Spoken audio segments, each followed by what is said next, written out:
Македонија е тажна приказна на Балканот. Ваква порака испрати Марта Кос, еврокомесарката за проширување. Во интервју за Радио Слободна Европа во Прага, Кос, нарекувајќи ја Македонија една од трите тажни приказни во регионот, направи паралела меѓу Скопје и Киев.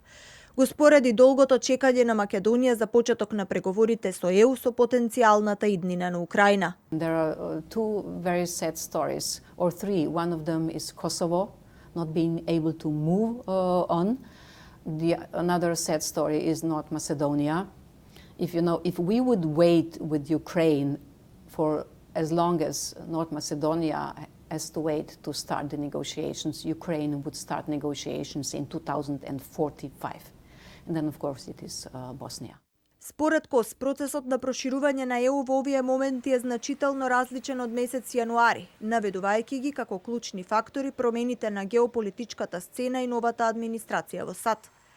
Порача дека техничките аспекти, поглавијата, кластерите и одредниците остануваат, но дека суштинското значење на проширувањето е поголемо од било кога и ЕУ не може да потврли. Најави дека најблиско до членство се Црна Гора и Албанија. The failure would be if we will not get any newcomers into the EU in the times of the present Commission, and I'm sure that we can do this. We could do this with Montenegro. All the chapters are open, so we just are closing them, so we could finish at the end of 26 from the technical point of view. We could finish from the technical point of view with Albania until the end of 27. Why I'm saying the technical point of view? Because this is the negotiation procedure, they have to do the reforms, but then it's up to the member states who will decide if they will become a member or not.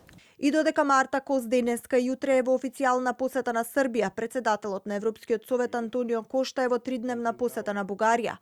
Кошта на заедничка пресконференција со бугарскиот премиер Желјасков прашан дали Македонија ќе ги почне наскоро преговорите усвојувајќи ги уставните измени.